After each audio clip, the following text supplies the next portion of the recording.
Welcome back, everybody. It's DinaKalmeta here and Susan Davis with Jesus 24/7.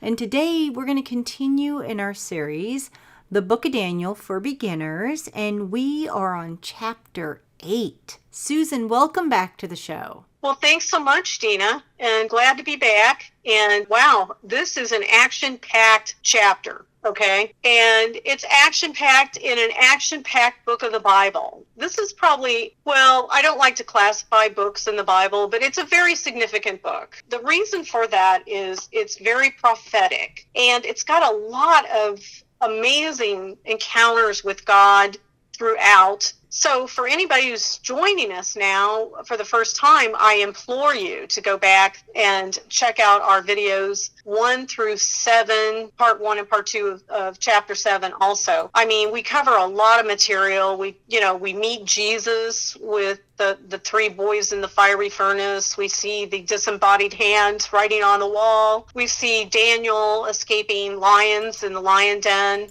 And a lot of people don't know this, but do you know that he was 3rd in command under King Cyrus and Darius in their kingdom of the Medes and Persians? A lot of people don't know that about Daniel. He was really top flight for someone who was captured Jew in that kingdom. That is just phenomenal, don't you think? That's what you call highly favored by God. Right. And just amazing. And this is, a lot of people don't know these things. But if you go back, what we do is we try to give you a lot of background information so you get a clear picture of what's going on in these chapters. And that's why we call it Daniel for Beginners, because we're trying to make it as easy and palatable and user-friendly as possible. Right, Dina? That's right. Verse by verse, step by step. And boy, Dina is just, does a fantastic job with production and just really doing a wonderful professional production of what we're doing. But without all that being said, I'm going to go forward because we must. We've got a lot to talk about. Chapter 8 is huge. So let's take a look. So in the 3rd year of the reign of King Belshazzar, a vision appeared unto me, even unto me Daniel, after that which appeared unto me at the first. And I saw in a vision, and it came to pass when I saw that it was Shushan in the palace, which is in the province of Elam. And I saw in a vision, and I was by the river of Ulai. Then I lifted up mine eyes and saw, and behold, there stood before the river a ram, which had 2 horns, and the 2 horns were high, but one was higher than the other. And the higher came up last. I saw the ram pushing westward, northward, southward, so that no beast might stand before him, and neither was there any that could deliver out of his hand. But he did according to his will, and became great. And as I was considering, behold, an he-goat came from the west on the face of the whole earth, and touched not the ground. And the goat had a notable horn between his eyes. And he came to the ram that had 2 horns, which I had seen standing before the river, and ran unto him in the fury of his power. And I saw him come close unto the ram, and he was moved with choler against him, and smote the ram, brake his 2 horns, and there was no power in the ram to stand before him. But he cast him down to the ground and stamped upon him, and there was none that could deliver the ram out of his hand. Therefore the he-goat waxed very great. When he was strong, the great horn was broken, and for it came up 4 notable ones toward the 4 winds of heaven. And out of one of them came forth a little horn, which waxed exceeding great, toward the south, and toward the east, and toward the pleasant land. And it waxed great, even to the host of heaven. And it cast down some of the host and the stars to the ground, and stamped upon them. Yea, he magnified himself even to the prince of the host. And by him the daily sacrifice was taken away, and the place of his sanctuary was cast down, and an host was given him against the daily sacrifice by reason of transgression, and it cast down the truth to the ground, and it practiced and prospered. Then I heard one saint speaking, and another saint said unto that certain saint which spake, How long shall be the vision concerning the daily sacrifice and the transgression of desolation, to give both the sanctuary and the hosts to be trodden under foot? And he said unto me, unto 2,300 days, then shall the sanctuary be cleansed. Okay, well, if you're just picking this up for the first time and you're reading that, you're probably very confused. I mean, that's a lot of confusing stuff. But we're going to try to get into this and really pick this apart and make this more understanding. So let's go back to verse 1 at the top here. It says, in the 3rd year of the reign of King Belshazzar, a vision appeared unto me, even unto me, Daniel, after that which appeared unto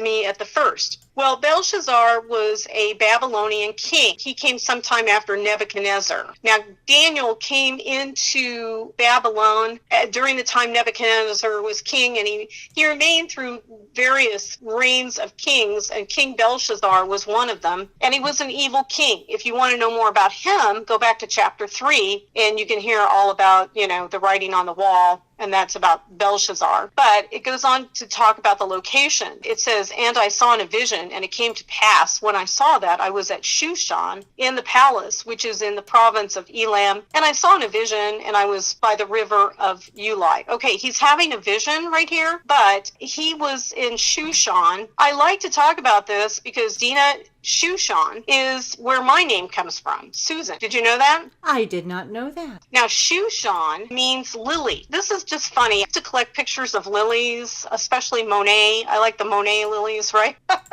Love lilies. Okay. I find out later that the name Susan means lily in Hebrew. Okay. I did not know this. I was interested in lilies, but that's kind of funny. But the reason they named that palace Shushan, or that area, not the palace, but the location, was it was just had a lot of lilies in the area. So it would have been quite pretty, I think, with the lilies. This would be the same location, I believe, that we find Esther in the book of Esther.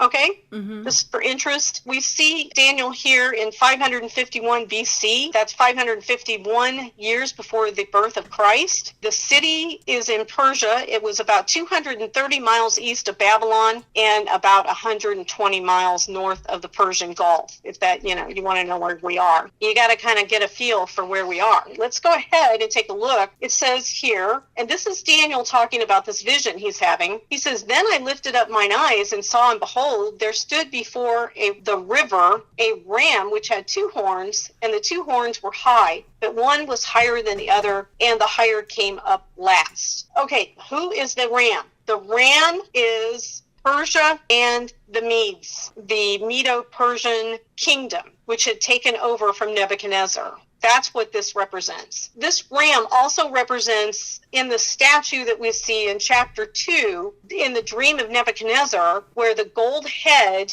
is Babylon, and then we see the silver. That is the Medo-Persian kingdom, represented by the arms, the 2 arms in the chest of that great statue in silver. The 2 arms represent the Medes, and the Persian kingdoms. And so that's exactly what this ram means. So we have the 2 horns. Now, why is one horn larger than the other? Well, we got the answer when we saw in chapter 7, we saw that the beast, which was the bear, had a higher horn on the bear. We see that he was raised up on one side. And that is because the Persian side, between the Persian and the Medes, were the more military side. So when that bear has 3 ribs in its mouth, then you understand that it was, because it had conquered 3 nations. But here in this section, we also see one horn higher than the other, and that means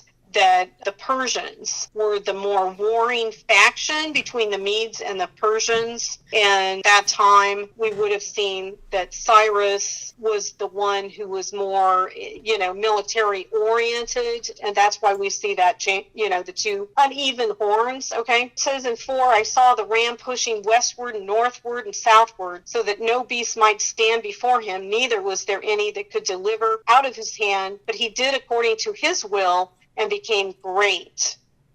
And so, again, what we're seeing here is this ram was pushing westward, conquering Babylonia, Asia Minor, and Syria to its west. And so we see Asia Minor here. That also includes the area of Pergamon that we see in Revelation, in, I think, chapter 3 of Revelation, one of the 7 churches that Jesus talks about and addresses, and that includes Pergamon. So at this point in time, that's, what's going on. Now, the pushing northward by the ram is towards Armenia and the Caspian Sea. And then pushing southward would have been moving into Ethiopia and Egypt. It says, and they did become great, and they did. Verse 5 says, and I was considering, behold, an he-goat came from the west on the face of the whole earth, and touched not the ground, and the goat had a notable horn between his eyes. That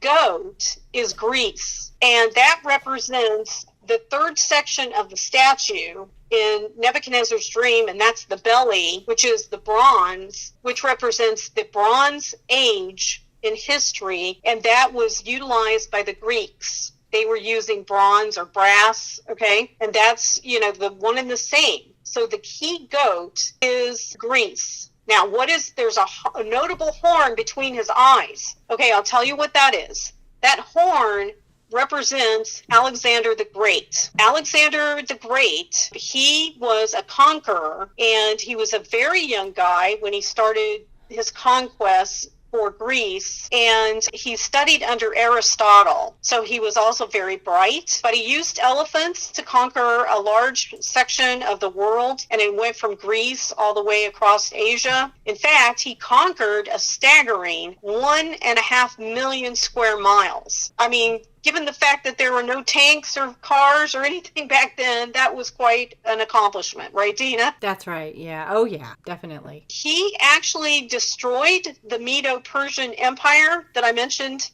just prior, and he did it in a 3-year campaign, and we call it the year 334, 331 BC. Now, for anybody's listening to this, if it looks like we're going backwards in time, we are. We're counting down, because when Daniel shows up on the scene, it's approximately 1600 BC. And as we get closer and closer to the birth of Jesus, the years start to, descend backward. And so I know that's a bit confusing, but it's important to know that. So we're talking about Alexander the Great, studied under Aristotle, conquered a large amount of land and destroys the Medo-Persian Empire, and finishes his campaign with that empire between 334 and 331 BC. And he was, I speculated before 29 to 30. I actually found out for sure he was 32 years old when he died.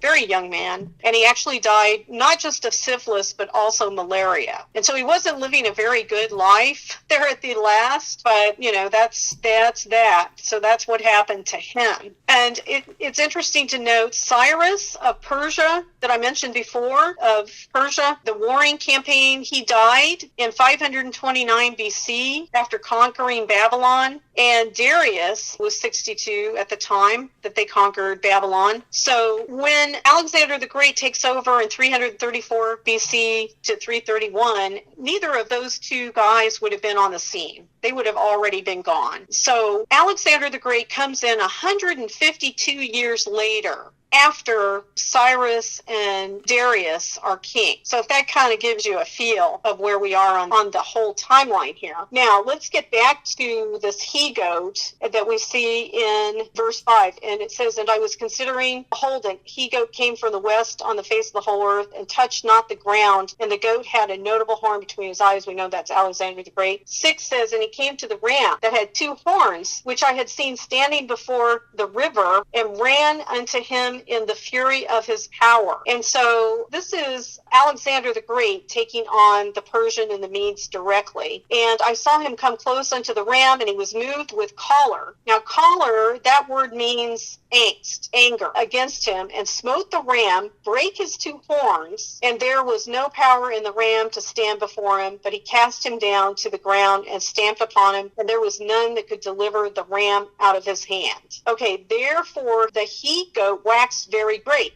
Oh, interesting. God mentions that he's very great. Well, yes, he was called Alexander the Great, by the way. And when he was strong, the great horn was broken. This is inaccurate. He was strong because he had 1.5 million square miles of land that he possessed. And so he was a great leader, none like him before at that point. For it came up with notable ones toward the 4 winds of heaven. And out of one of them came a 4th Okay, so we're not going to go any further into that. I'm just going to mention about these 4 winds, what happened there. And we see this back in chapter 7. The Bible mentions the beast there, which is Alexander the Great is likened in chapter 1, verse 6, as a leopard.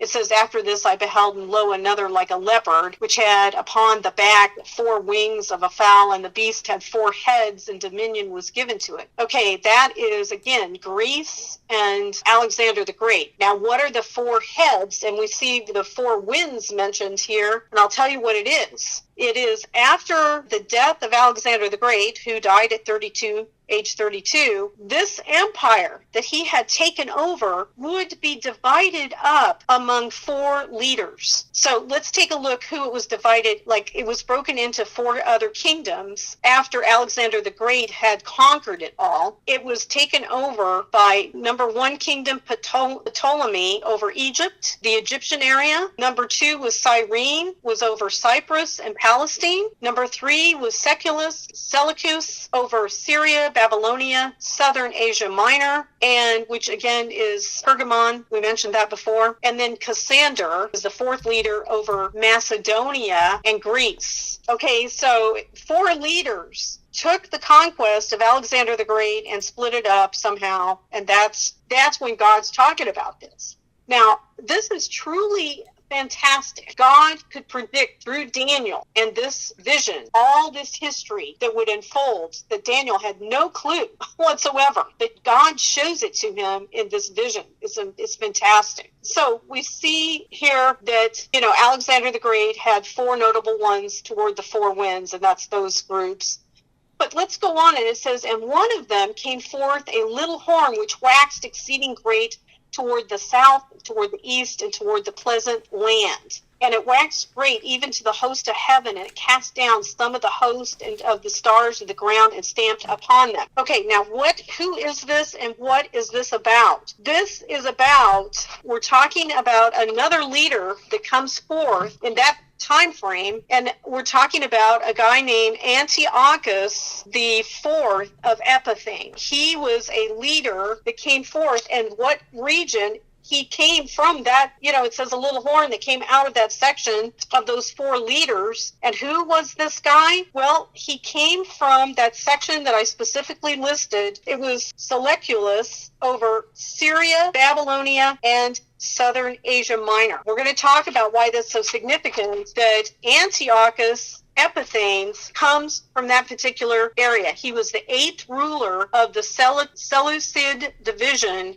over Greece, and he took the throne through deceit, and he was an anti-Semitic, and he is a form and type of the Antichrist. Now, this little horn, it says it waxed great, and it even to the host of heaven, and it cast down some of the host and the stars of the ground and stamped upon them. And it moved toward the pleasant land, it says in verse 9. What is the pleasant land? We're talking about the land of Israel at that time, because this guy was hugely anti-Semitic. And not only that, Antiochus slaughtered more than 100,000 Jews during his reign. He raped, pillaged, he would even hang the Jewish babies. He forced Jews to sacrifice a sow in the holy altar of the Jewish temple, and he stripped the temple of its valuables. He represents the Antichrist here in this section of Daniel, because he even had coinage that we know for a fact that says Epiphanes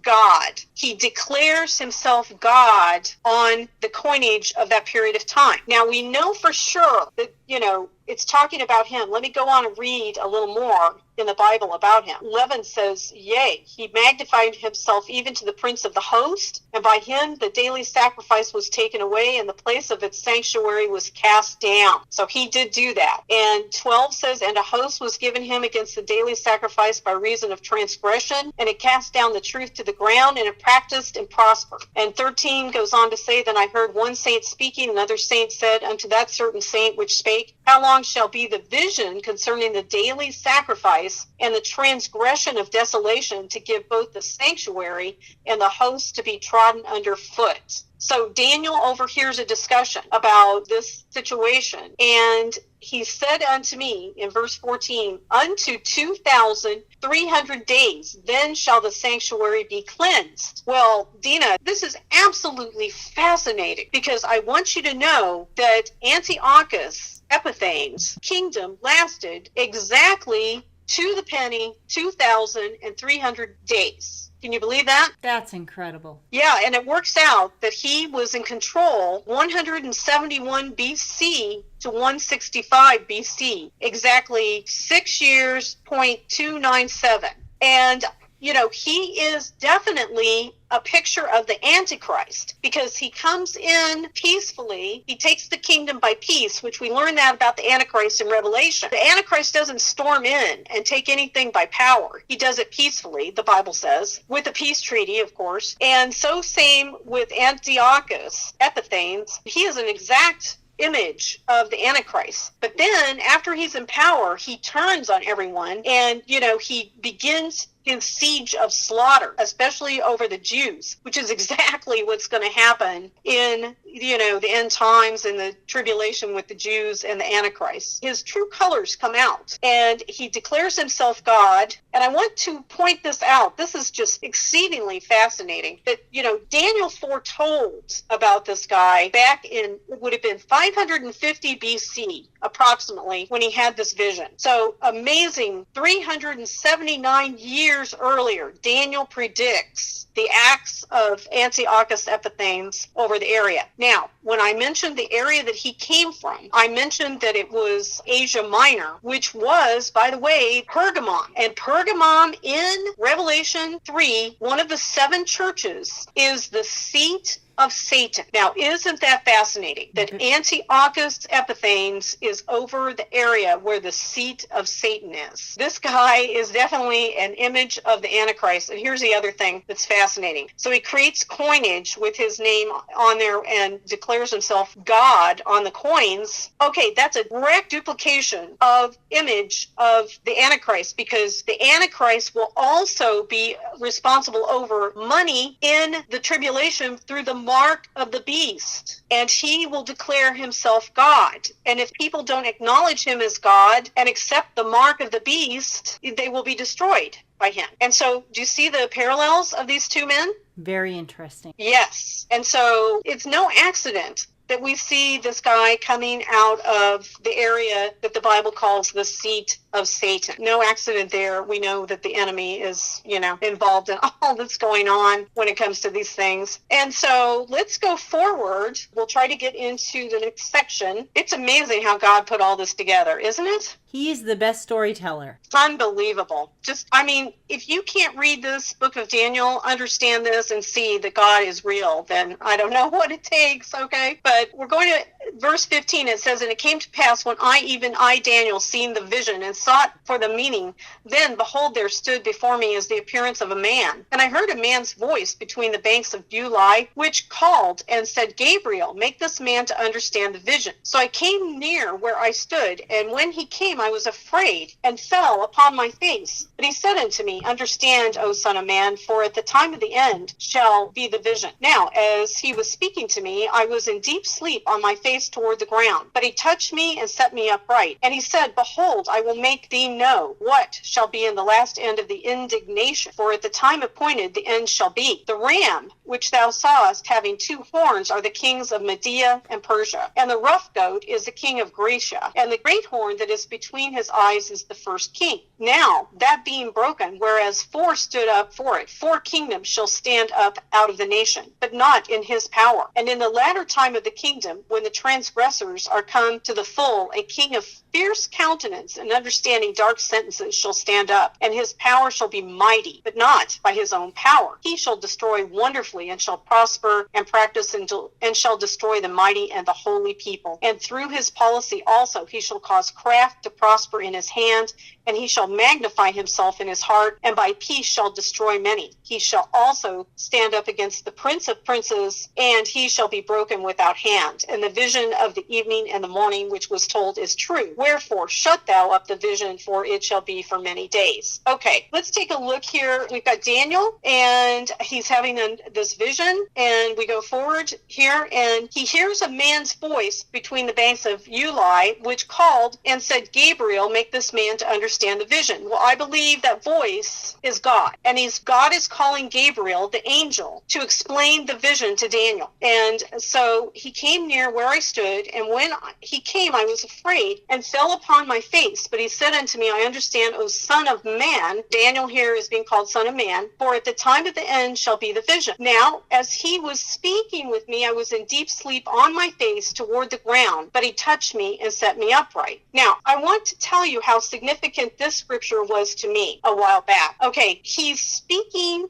to Daniel, and he's in a deep sleep on his face. And so, Dina, I want to tell you that this scripture was significant to me at one point, because when I started to hear from the Lord and I received letters from the Lord, I would be listening to the letter and taking it down, and halfway in to the letter I would just pass out. I would just pass out cold, and then I'd wake up, and then God would finish giving me the letter, and this would happen frequently. And I believe that what happened to me was like what happened to Daniel. And this happened to another man. He was a pastor. He's passed on now, but he had encounters with angels, and he would feel energy come out of him when he was near angels. So essentially, I think what we're dealing with is when people come in contact with the supernatural, like angels and God, it's like the flesh cannot handle the power of the angelic or the supernatural realm. Do you see what I'm saying? Mm-hmm. And so this is very much what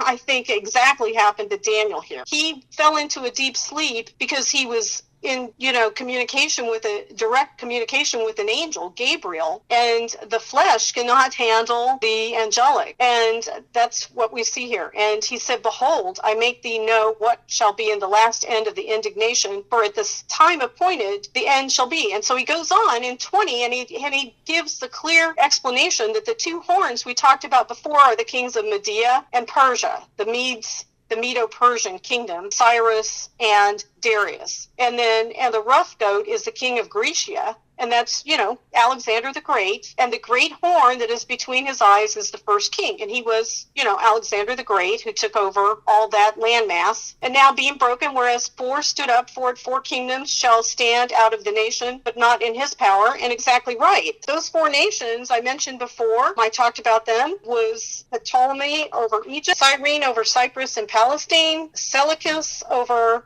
Syria, Babylonia, Asia Minor, Cassander over Macedonia and Greece. And so they did not take over those land masses in the power of Alexander the Great, because he was already passed away. He died. And then they divided up the kingdom that he had conquered and created 4 kingdoms. And that's what this stands for right here. Now, and in the latter time of their kingdom, when the transgressors are come to the full, a king of fierce countenance and understanding dark sentences shall stand up. And that is Antiochus Epiphanes, I mentioned. And his power shall be mighty, but not by his own power, and he shall destroy wonderfully, and shall prosper and practice, and shall destroy the mighty and the holy people, which he did. He destroyed over 100,000 Jews during that reign, and he reigned for a little over 6 years and 200 days, which, God knew the exact dates, but he was in charge. And isn't that interesting that it's the number 6, Dina? 6 years? Yeah.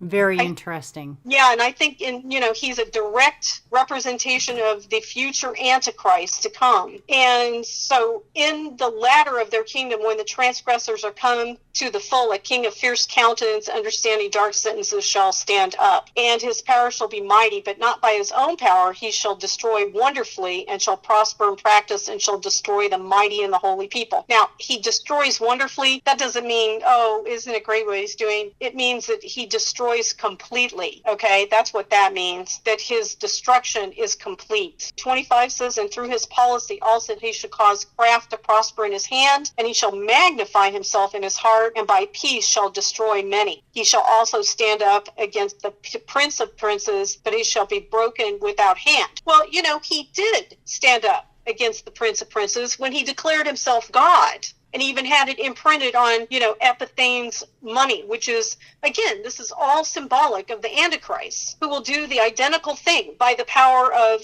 Satan.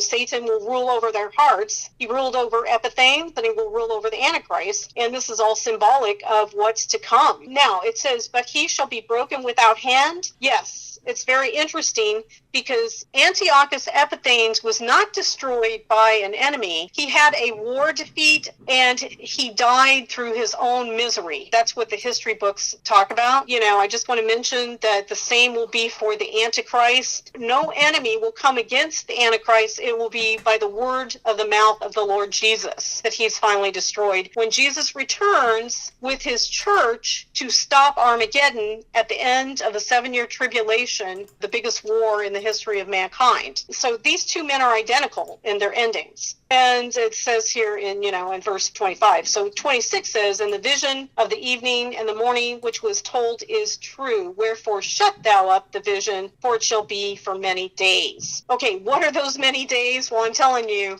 the days are here that God is revealing all this to us. We can see it very clearly. In the last verse of this, it goes on to say, 27, and I, Daniel, fainted and was sick certain days afterward. I rose up and did the king's business, and I was astonished at the vision, but none understood it. And I think he probably had a spiritual sickness, because you can have a spiritual sickness which is separate from having a actual physical sickness. So he was probably quite ill, seeing what, he was being showed by God, the horror that was to come, not just on mankind, but also the Jews. And so that must have weighed heavy on him. But just real quick in closing, I want to go over a timeline that I put together here that I think is going to be really interesting for our viewers and listeners. Okay, so we start out, Daniel arrives on the scene at 605 BC. That means 605 years before Jesus Christ comes to the earth. And who's in power? Nebuchadnezzar. And he has taken the Jews hostage because Jehoiakim and the other kings are evil. And so they come into the Babylonian kingdom.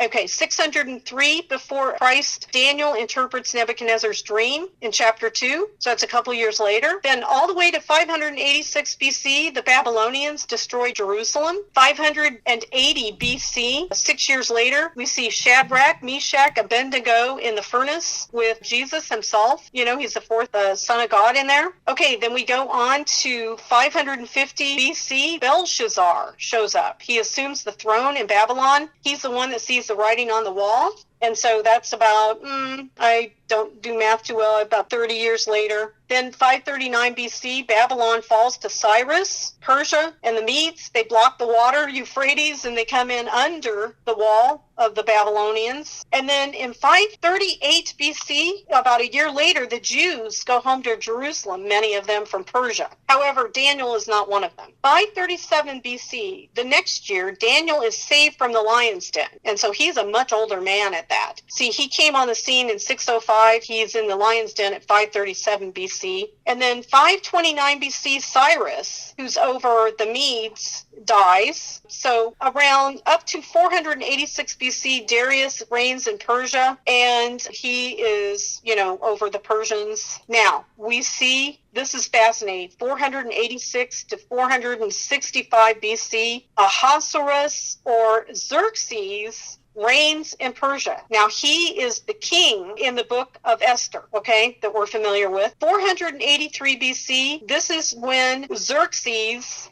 holds his famous banquet in which Vashti turns her back to him. Then 479 BC, Esther is made queen. So still in the same location, the Shushan palace in Persia that Daniel had been in previously. And so that's what happens there. Now, 5 years later, according to historians, she's queen for that period of time. In 474 BC, Haman plots against the Jews, and Esther, she changes everything. And Mordecai is honored. He's given a high position. And then we go to 458 BC, a little bit later. Ezra comes on the scene, the prophet Ezra, and he leads a group of Jews back to Jerusalem from the area. Then in 334 to 331 BC, Alexander the Great destroys that kingdom, the Medo-Persian Empire, and then he dies 331 BC. And then from that point all the way up to 171 BC to 165 BC, we see Antiochus Epiphanes, the 8th ruler of the Seleucid division of the expanded Greek Empire, including Pergamon, which is the seat of Satan. And so for that 6.2 year period, he does incredible damage on the Jews and their temple. And then that leads us to 165 BC there. And then that leads into the Roman Empire. And then that's, at ground zero is when Jesus shows up. Okay. And so that's how that works. But I thought people would find that interesting to see, where Esther falls into that whole thing with Daniel. So you can kind of see how that whole line of history works. Okay. Wow. Incredible. And I think that's it for me. Incredible teaching. Thank you so much for sharing the verses with us and the interpretations. So for all of you, you'll be able to find this video on many of our platforms. Susan's YouTube, Marriage Supper of the Lamb, and I'll leave that link below this video, as well as here on my YouTube and on our Rumble channels, as well as BitChute, and also in podcasts, Google, Anchor, Apple, and Spotify. And we'd love to hear from all of you, so please do leave your comments below this video. Thank you, everybody, for watching. And Susan, is there anything else you would like to add before we close? Oh, yeah, real quick. I just want to say I definitely think that if you do this program with us, that you should definitely follow along with Revelation for Beginners, because these two books support each other and help you understand the other book. And so by understanding them both, you'll have a greater understanding of our time frame. What is going on in our world today is all been foretold through the book of Daniel and the book of Revelation so many years ago. And I think also you might enjoy reading the book of Esther because it kind of falls in place with all of this. But, anyway, that's what I would recommend you do. I agree with Susan. All right, everybody. Thank you, Susan, again. Thank you to all of you again for tuning in. And we will see you soon. God bless.